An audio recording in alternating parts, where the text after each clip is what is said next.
Hello and welcome to an episode of Stranded with a Stranger. So we haven't done one of these in a long time and I'm very excited to have some back in the vault so we can get some of these out. Now, if you want to be a part of one of these, the idea is you send in your list of 8 tricks, 1 banishment, 1 book and 1 non-magic item to sales@alakazam.co.uk. And in the subject line, put my desert island list. That way it comes through to me and I can get one of these recorded. Of course, the more of those we have, the more of these we can record. So please do send them in. We love hearing your lists just as much as anyone else's. And today we have the wonderful Elliott Hodges who has written in. So he's given us a little bit about him first, which is what we ask everyone to do. So if you are going to send in your list, tell us a little bit about you so that we can understand your process and maybe the reasoning behind your list. So here we go. Elliott says, "My name is Elliott Hodges and I'm a primary school teacher in my mid-30s. I'm proud to do magic as a hobby and have no intention of ever doing it for a living. I've been doing magic since I was 14 and, in recent years, have been on a mission to encourage other hobbyists to help them see that there's no shame in not intending to perform professionally. One of my platforms in this mission was Craig Petty kindly interviewed me despite never having met me, and we discussed doing magic as a hobby together. It's on his YouTube channel. I've also written several blog posts for another magic company about this subject. I think there's been a lot of criticism of people who just do magic as a hobby, and of their likes and dislikes when it comes to tricks. Many a time on magic forums, I've seen comments that criticize people who like a specific trick that others don't because of its features. The best example is the reset of a trick. If I'm a professional magician doing a trick 12 times over the course of an evening, then I get the importance of having a very quick reset, or no reset at all. But just because a trick might take longer to reset doesn't make it a bad trick. It's just not ideal for the gigging environment. As a hobbyist magician, I might show a trick to a friend when they come around my house or when we go out for a coffee. I will only do the trick once, so reset isn't an issue for me. I'm very privileged to have the superb card magician and author Justin Hyam as my mentor. His books are terrific and definitely worth checking out. Justin and I talk about Saturday evening tricks versus Sunday afternoon tricks. Saturday evening tricks are your workers. They need to be angle proof, have instant reset, and take up little pocket space. Sunday afternoon tricks are the ones you can have set up or get from your magic cupboard, etc. The bottom line, as far as I'm concerned, is this. If you don't like a trick or it doesn't fit into your environment, don't buy it. With that in mind, some of my tricks would probably not be considered workers, but that's fine with me." Okay, so we know that Elliott is a hobbyist magician, and I absolutely agree with you. I think it may be John Bannon maybe who talks about being a semi-professional, the fact that obviously he has his main job and that he just sort of does magic as a side hustle, so to speak. And that is no bad thing.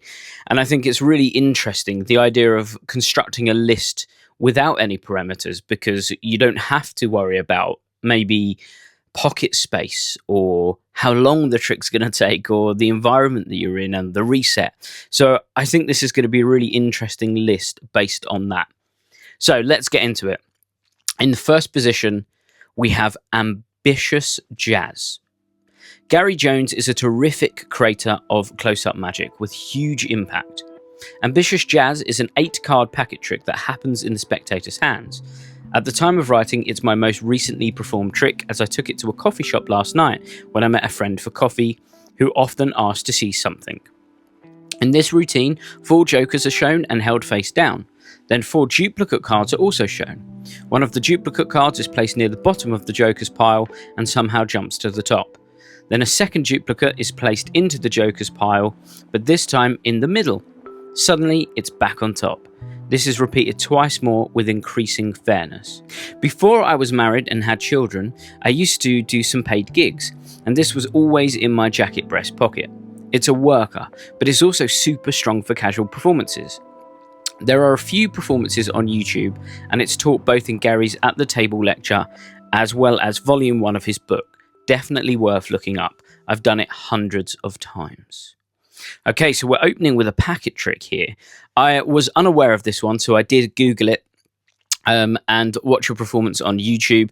Brilliant thinking from Gary here. It's such a wonderful commercial magic trick. Now, what's really interesting is this is instant reset. So if you did want to perform this one again, you could instantly go back into it. But I love the idea of the two piles, and each time it just looks cleaner and cleaner until that last one where you drop the pile on top of the ones on the table and the last card comes to the top.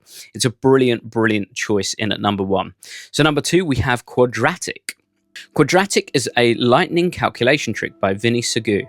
It predates him by many years, but he's made it accessible and easy to do. Anyone who knows my magic taste knows that I love maths magic. While I couldn't carry off a full show of maths magic, I do think having a few maths stunts handy is helpful. Why? Most of them use paper, pen, and calculator. There was a time when calculators were found in a desk drawer, but now we all have a calculator with us 24/7. This, to me, makes a strong maths trick practical.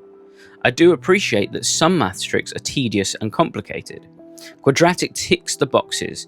A spectator names a large number and you instantly write down some numbers smaller than that number. When those numbers are added up, they total the selected number. I combine some of Vinny's presentation with some of Mark Paul from his Penguin Live lecture, taking what I think is the best of both. To me, if I could do real magic, I'd want it to be useful and serve a purpose. Confession. For someone who teaches maths every day, I'm not that good at it. I took 3 attempts to pass my maths GCSE. Would it not make sense then that I would want to use magic as a shortcut to make it seem like I'm better or more confident at maths than I am? For me, the perfect maths trick is one where my ability with maths appears greater than it really is. Some mind-reading number tricks are good, but they don't always show the skill I want to portray. Quadratic fits the bill nicely. I've done it for 50 people with a flip chart and 4 people with a notebook. It's very versatile. Great. I know Mark Paul talks a lot, actually, about having these sort of mathsy style tricks at the very beginning just to show that he has these skills, and then each time he sort of builds on it, because the maths side of things almost feels tangible. It almost feels like you could really do these things. So then when more of the sort of surreally things start happening, it almost gives more impact to those things. So I think it's really interesting. This is another one I've not heard of, and I think it sounds brilliant. It's one that I'll definitely be checking out. So let's move on to number 3. We've got the Wonder Spot paddles. I love paddle tricks. Oh, the power of that simple move. I've played with many over the years, but ultimately can't sing the praises of these 2 little sticks highly enough. My 5-year-old son had some friends around once. One got very upset over something or another, and his mum couldn't console him. I knelt down beside him, asked him to hold his hand out, and caught a spot from his hand. The spot disappeared, reappeared, and jumped. You know the rest. But the real magic is that he stopped crying. One mum watching amusingly suggested that I must have had at least 6 paddles. That was genuinely the number she named, and that somehow I was switching between them. Again, the power of that little move. More recently, a child in my class was dysregulated and he needed a distraction. I showed him a paddle, caught the spot from his elbow, and you know the rest. He calmed down and could talk calmly. A pair of paddles is now in place in my class desk drawer. Honourable mention must go to Andy Clockwise's Rubik's Rod, which is a great for both children and adults. A great choice. It's one that we don't have a huge amount of, which I'm really surprised, because paddle tricks are just such a classic of magic. It's one of the ones that we learned quite early on. It used to be in a lot of like beginners magic sets as well, or a version of it anyway. And I think that just because of that, we tend to not think highly of it anymore, when really, if we're all entirely honest, it's just as fooling to an adult who sees it for the first time than when you were a kid. It is absolutely baffling. And I know, honourable mention for our very own a version of that with Eric Stevens, because when I saw his version, I couldn't believe the thought that had really gone into that. I thought it was absolutely brilliant.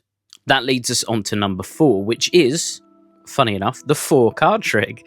The genius of Alex Elmsley. Yes, it's another packet trick, but I couldn't not include this.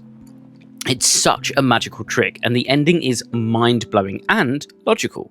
Sometimes I feel like kicker endings don't always make sense or follow naturally after the rest of the trick, but this one does. The card that changes colour is the card the whole trick is about, and to me it's a logical and wonderful ending. It's a personal preference, but I don't do the second phase and prefer the trick without it. It's great for a wallet, great for a gig, and it also has the additional feature of starting with blank cards, so it doesn't look odd that you haven't just pulled them out of a pack of cards. Some packet tricks can look a bit odd if you carry the cards separately rather than removing them from the deck, because this trick starts with 4 blank cards and doesn't look unusual to have them separate.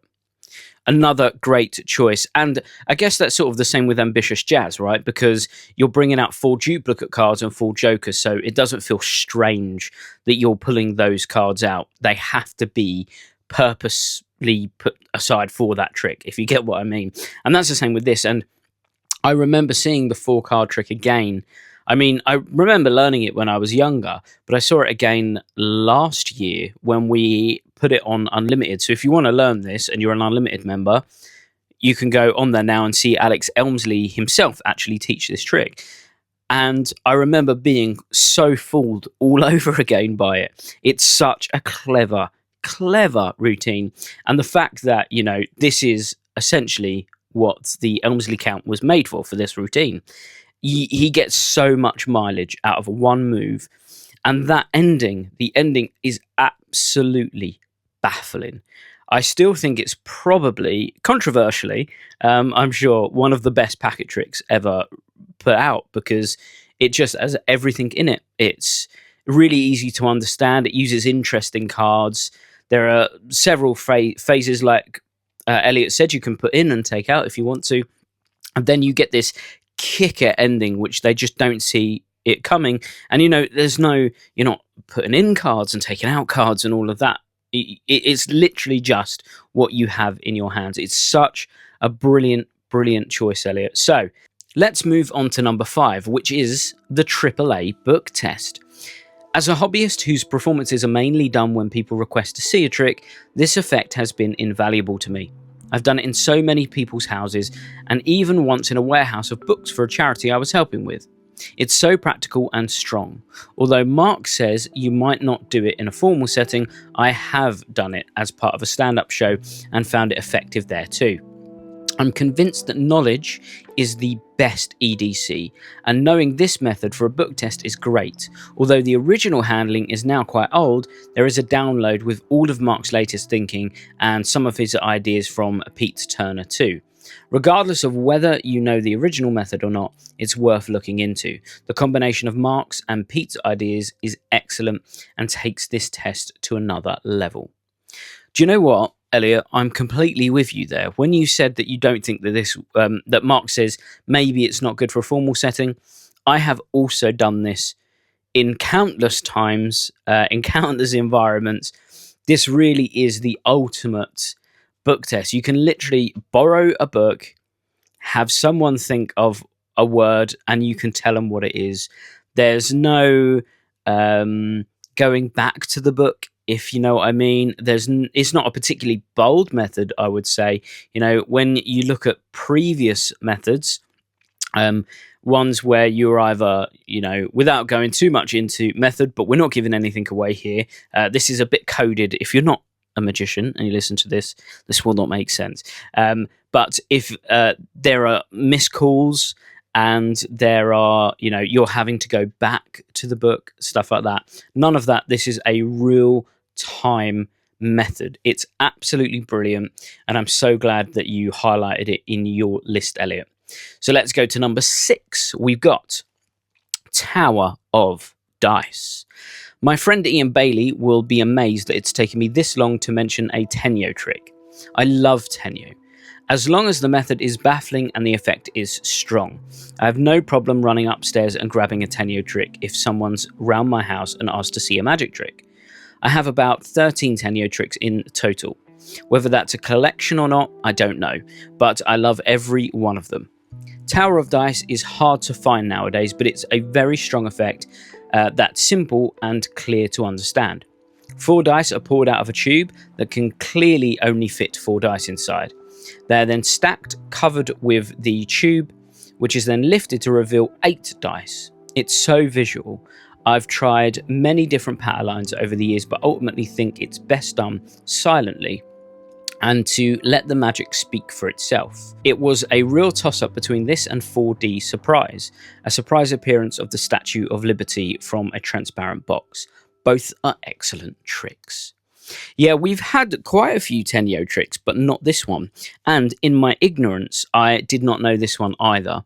So I did a bit of research with it, and I watched the video and was absolutely dumbfounded when they place the tube over the dice and they lift it up and the dice just carry on and on and on and on. It's such a brilliant effect. I think it's such a good choice. And it's great that you've got a Tenyo trick in there. I mean, on my bookshelf, I have 2 Tenyo tricks as well. I think that they are such brilliant talking pieces. They're so interesting, and like you said, it's great if someone's over the house and they want to see a trick.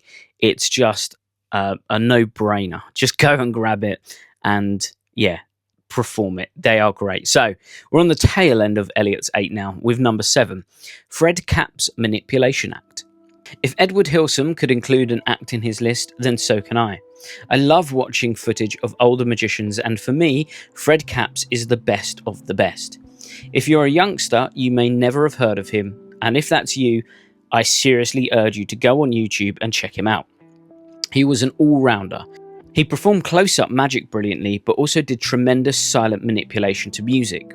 Everything about his manipulation was incredible. The impeccable sleight of hand, facial expressions, acting, and timing.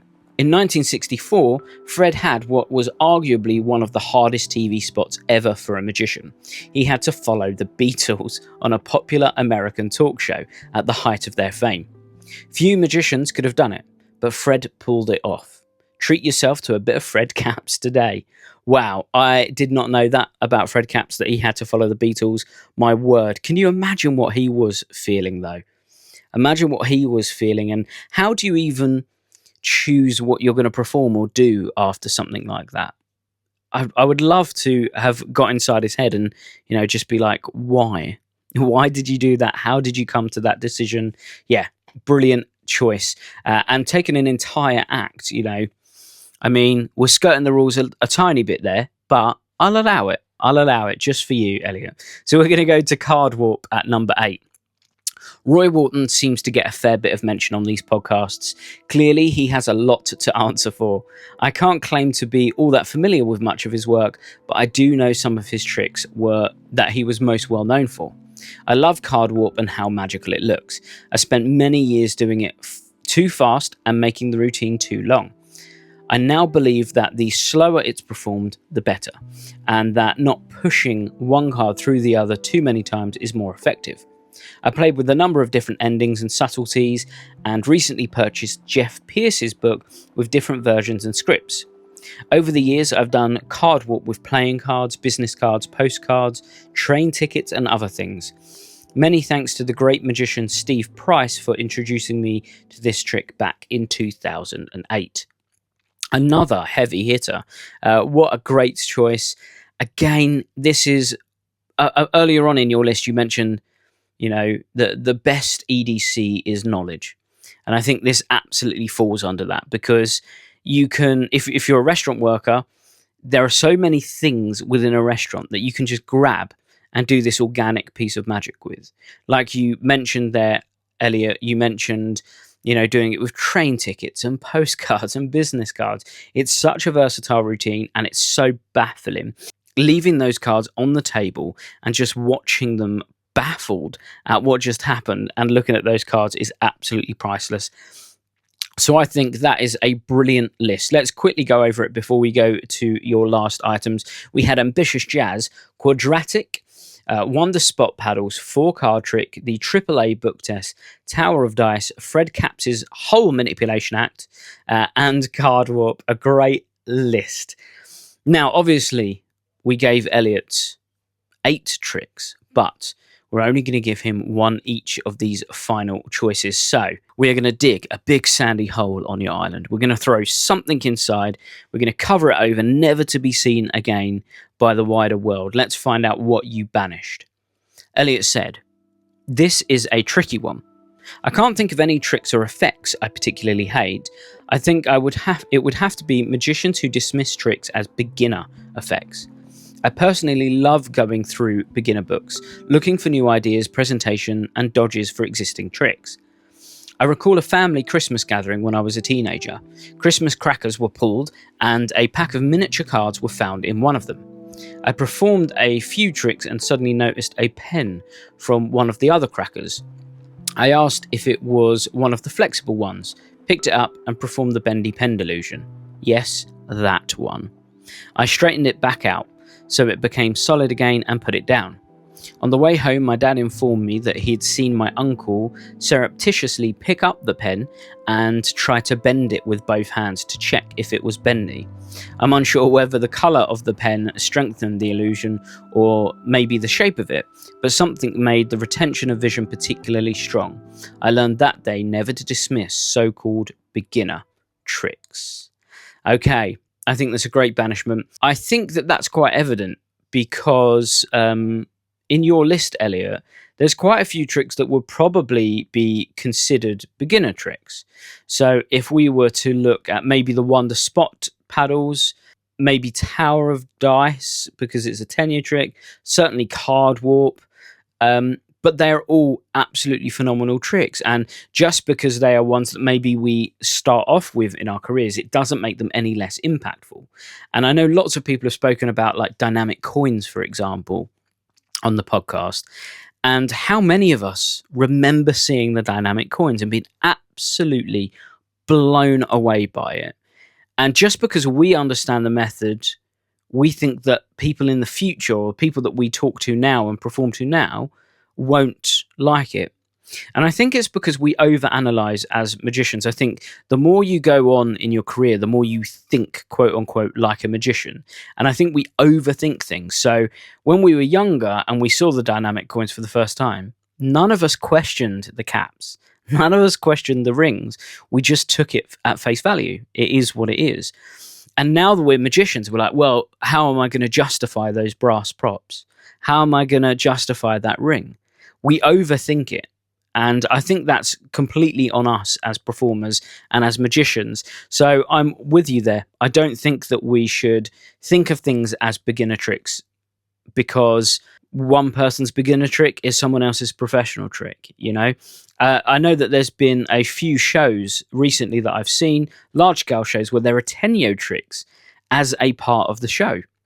And I think that's wonderful. The idea that this tiny prop, and normally a self-working prop, if we're all being honest, can be the centerpiece of a large-scale show, I think is brilliant. So, you know what? That is banished onto your island. No one is going to think of beginner tricks anymore.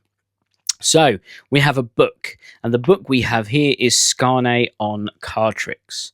While I appreciate some of the tricks are quite long and potentially tedious, there are some great pieces in here. The card tricks are self-working, but with a little knowledge and sleight of hand, many of them can be adapted and strengthened with a full shuffle or other convincers.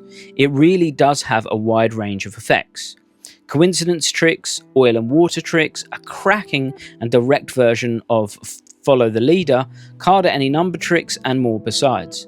I've always felt that I knew the book well, but I also knew that someone would still be able to fool me with a trick from it. There's always more to discover. A couple of years ago, David Britland showed me a trick in this excellent newsletter Cardopolis that baffled me completely. When I went to watch the explanation, where was it from? Scarne on tricks. A great choice there, and I think you raise a great point, and that's kind of why I love books now as well, is within a book you could have maybe, let's say, 30 tricks. You only need to have one trick in that book, 1 out of 30, that then you learn and you take on with you for the rest of your career. And again, a lot of the times it is knowledge in a book. It's not necessarily a prop or anything like that. It's just this method. And I know that magicians are method collectors anyway. That's what we are. Let's all be honest. We love a method. We love clever methods. We love discovering new methods and obviously discovering clever methods. But that's why books are so phenomenal. All you need to do is to find that one trick within a book to make that book 100% worth the read. And I find very, very rarely do I find a book where there isn't at least one idea or one piece of patter or one trick or one plot line that doesn't make me go, wow, that's great. And I think that's how magic lives on. I think we read an idea, we come across an idea, and that idea we build on and strengthen and change for the better, and sometimes change for the environment. Like, we don't have cigarette tricks nowadays, really. So how can we adapt that to a new prop? All of these good things, and I think that always comes from books. So the idea that you would still be fooled by a trick from a book that you know very, very well is a lovely, lovely idea. So that book is going with you, Elliott, but you do have a luxury item. So let's find out your luxury item. A boat. Now, Elliott, I don't mean to be mean here. You've skirted the rules already by taking an entire act, okay? Not giving you a boat to get off the island. Oh, wait there. Let me read on. If that's not allowed. Okay, I jumped in too soon there, Elliott. I apologise. A boat, and if that's not allowed, it would have to be a pen. Make it a multi-tool one for extra features. As discussed already, I love maths tricks and paper and pen mental tricks. I think my greatest EDC is a notes page on my phone with a list of impromptu tricks and what I need to perform them. Many of them just require a few business cards or slips of paper and a pen. And if I'm allowed one plug for a great paper and pen trick, check out Heads I Win Positively by Nick Halston. Okay, so we're going to give you that pen. I like the idea that it's a multi-tool as well. It does a lot. And I mean, there are so many great tricks that use a pen, not just as a writing implement. Obviously, you know, you could push that pen through a note or maybe push it through a card and then it comes back out. You can make the pen levitate or move off of the side of a table. You know, there are lots of different ways to use a pen, so I think that is a great choice, Elliott. And a great list overall. So one more time, we've got Ambitious Jazz, Quadratic, we've got Wonder Spot Paddles, 4-Card Trick, a AAA Book Test, Tower of Dice, Fred Cap's Manipulation Act, Card Warp, your banishment was people saying things of beginner effects, your book was Scarnet on tricks, and your luxury item is a multi-tool pen, although you try to sneak on a boat. That's a great list, Elliott. Thank you so much for taking the time to send that in. And of course, we want to keep doing these, so please send in your lists. The more lists that we have, the more of these we can do. I mean, what a brilliant list that was. So we want to hear your list as well. If you want to send in your list, it's 8 tricks, 1 banishment, 1 book, 1 non-magic item that you use for magic. Send your list to sales@alakazam.co.uk. Please include a little bio about you so that we get to know you a little bit more, and then we can get one of these recorded for you. It would be lovely to at least do one of these a month, which is what we're going to try and aim. We're going to try and do a Stranded with a Stranger, maybe a couple of SOSs and the main podcast mixed in there as well, just to keep everything exciting and interesting. Thank you, of course, for all the feedback on the very first SOS, which is our new concept where we invite magicians back. If you haven't listened to it, it was Liam Montier's episode last week. It was absolutely brilliant. So please do go and check that out. So thank you all for listening. I hope you have a wonderful week. We're going to be back next week with a version of Desert Island Tricks. Goodbye. The news is out. The 1914 has found a new home. We are proud to announce that Alakazam Magic are now the proud custodians of the 1914. What does this mean for you? Simply put, everything you love stays exactly where it belongs. The aesthetic, the quality, the philosophy. The website remains unchanged. Your instructional content is safe. The classics that defined the 1914 will be restocked and made available once again. And with With our industry-leading infrastructure and customer service behind the scenes, the future is stronger than ever. But this isn't just about preservation. Work has already begun on a series of new 1914 releases, projects that have been quietly evolving for years and are finally ready to see the light of day. This is the next chapter, built on respect for the